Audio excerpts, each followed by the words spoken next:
gars yi seer naa ñëpp jox naa ñëpp si patriote di ngeen feray nit da ngeen feray nit. diaspora bi jël na coupe bi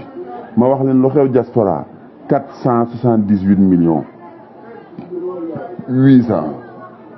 moom la diaspora ba dajale te waxaguñ Sénégal kon kii kan la lu xew yéen xanaa to suñu seen parti xanaa teewuñu seeni leader waaye lu ngeen nar baax na li ngeen nar bés bu amee yoo ko dana jëpp fi ñu ko foogewut kon gars yi jóg leen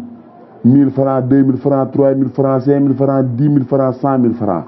lu waay mën a am surtout maa yéen sama mbokk bawal yi jóg leen tey la 14 dégg ngeen la xew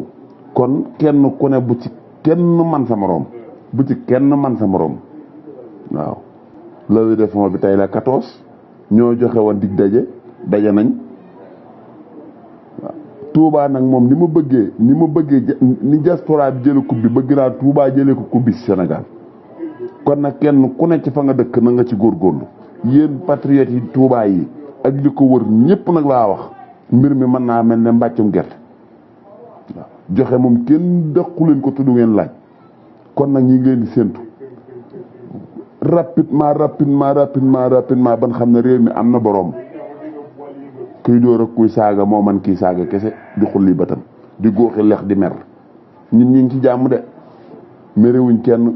di féliciter patriotes yi ci jeel bi ñëpp di ñaan suñu borom defal leen jàmm te ne lekk li ba suur naan ba man di tëdd combat bi dana egg incha allah waaw 31 jours a ci des 31 jours moo fi dese seen président bi focus